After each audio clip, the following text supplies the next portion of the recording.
गांव के बीचों बीच एक पुरानी सुनसान हवेली थी, जिसे लोग ज्ञान की हवेली कहते थे।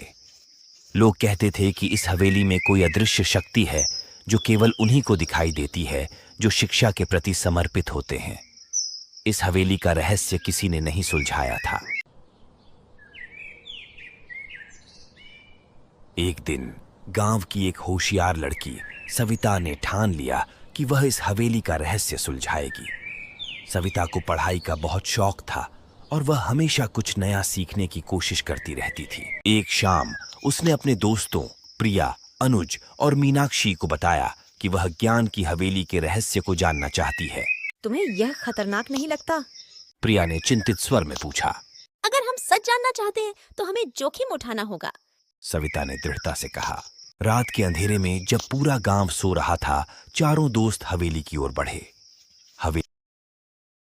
हवेली के पास पहुंचते ही सविता ने अपने दिल की धड़कन तेज होते महसूस की।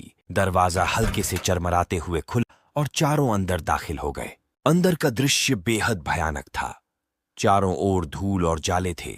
ये जगह तो डरावनी है, अनुज ने घबराते हुए कहा। सविता ने इशारा किया। हमें हर कोने की जांच करनी होगी, शायद हमें कोई सुराग मिल जाए। अलग अलग दिशाओं में बढ़ गए।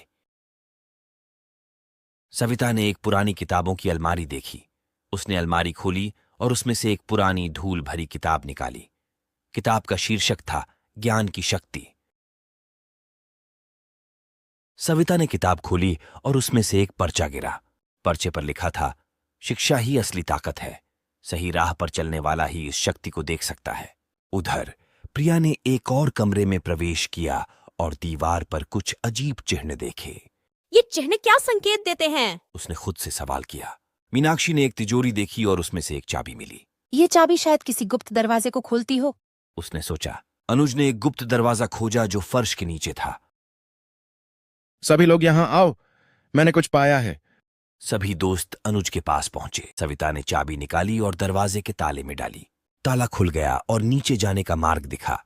वे सब सीढ़ियों से नीचे उतरे और एक बड़ा रोशन कक्ष पाया। कक्ष के बीचों बीच एक पुराना ग्रंथ रखा हुआ था। सविता ने ग्रंथ को उठाया और पढ़ना शुरू किया। उसमें लिखा था, जो शिक्षा के प्रति सच्ची निष्ठा रखता है वही असली शक्ति को पहचान सकता है। सविता ने महसूस किया कि यह ग्रंथ गांव के बच्चों के लिए एक महत्वपूर्ण संदेश था।